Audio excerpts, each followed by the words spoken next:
Crisis Negotiation, Reviewing the 1991 Sacramento Hostage Crisis by James Conyers.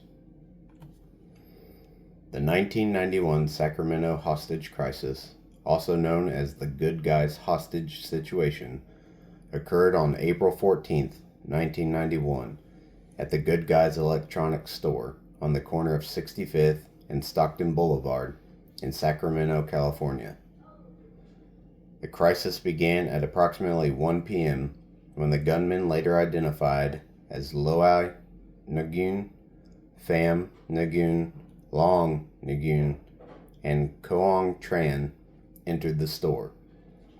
This crisis resulted in 41 hostages being taken, 6 people losing their lives, and 14 others being injured. Loai, Pham, and Long Nagun were brothers. Their family fled Vietnam as a family of 8 in 1979 at the start of the second wave of Vietnamese refugees, first sailing to Malaysia and remaining anchored there for the first 7 months, then waiting for 4 more months in an Indonesian refugee camp before they finally arrived in California in 1980. The entire family lived in a 2-bedroom apartment not far from the Good Guys electronics store. Koang Tran had moved with his parents into a new home in Elk Grove 15 months before the hostage crisis. Koang Tran was friends with Long Nagun, and they were both classmates at Florin High School.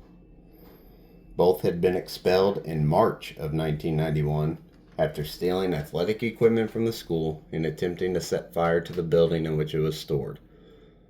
Loai Nagun had attended Valley High School but dropped out during his senior year.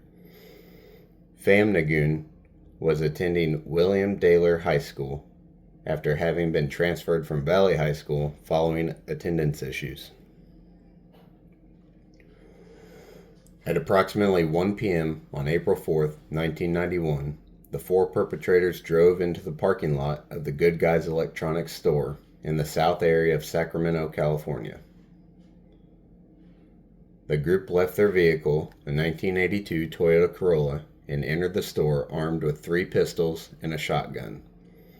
Loai Nagun had purchased these guns legally at a local sporting goods store the week prior, following a proper background check and waiting period. After entry, the 4 gunmen began firing at the ceiling tiles and demanded the hostages lock the doors. They bound hostages with electrical wire and stood them in rows in front of the store glass windows as shields. At approximately 1:33 p.m., a call was made to the Sacramento County Sheriff's Department Special Enforcement Detail, which was already in the process of gearing up for an anticipated execution of a previously planned drug raid. They immediately paged off-duty team members and began preparations to rush the scene, along with the department's critical incident negotiations team and other local and state law enforcement agencies. The hostage takers demanded $4 million, 40 1,000-year-old ginseng roots, 4 bulletproof vests, and a 50-troop military helicopter transportation for them and hostages to be taken to Thailand after a brief refueling stop in Alaska. Throughout the incident, the hostage takers did not present a consistent set of demands to the negotiators.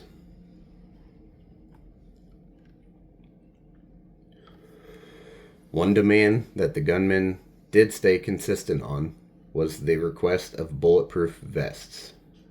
During early negotiations, one of the requested vests was exchanged for what was supposed to be the release of 9 hostages, although only 3 were released initially.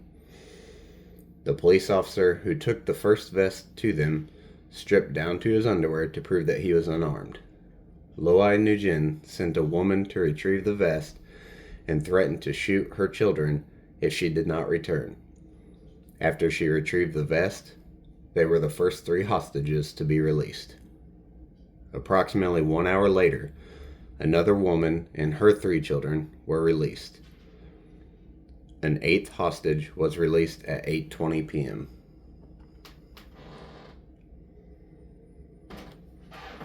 At one point in the negotiations, the leader of the hostage takers, who called himself Tai, but was later identified as Lo-I, agreed to surrender to the police, but only if they were allowed to retain their bulletproof vests and weapons while in prison.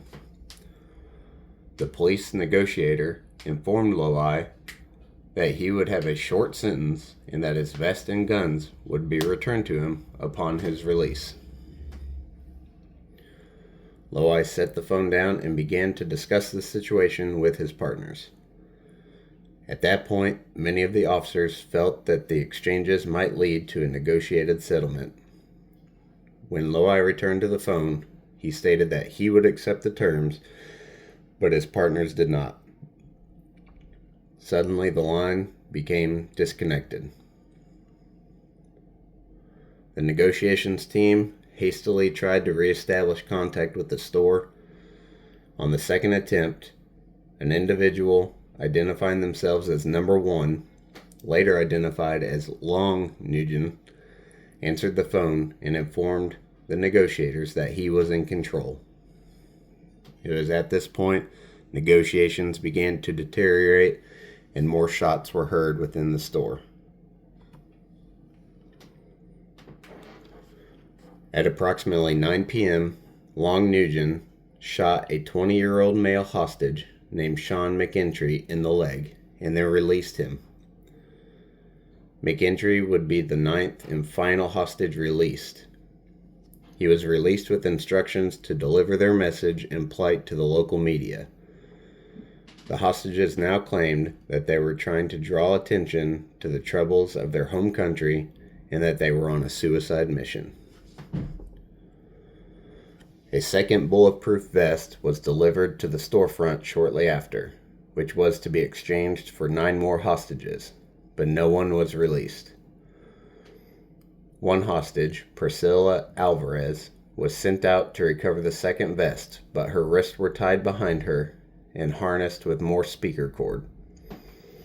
As the door opened and Alvarez was halfway down the path to retrieve the vest, an officer took a shot at one of the gunmen, but the sniper's bullet was deflected by the glass door as it swung shut, and it hit the target's ear. Immediately, the gunmen ran back and forth, and Long Nguyen started to shoot the seated hostages who were tied in a row behind the glass doors, in full view of the news cameras broadcasting the live event. At the same time, the SED entry team immediately hit the floor and a stun grenade was tossed into the storefront. It took a 7-person entry team 2 to 3 seconds to get through the back doors where they had been hiding in a storage space towards the rear of the building due to barricades erected by the gunmen. It only took 30 seconds from initial entry until the gunfire ceased and the hostage crisis ended.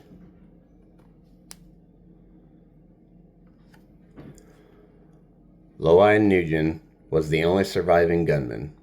He was convicted on the 8th of February, 1995, on 51 felony counts, including murder, attempted murder, assault, and kidnapping.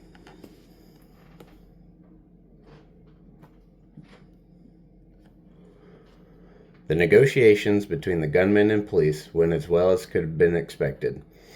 Not only were the requests of the gunmen extravagant, but they were also unrealistic.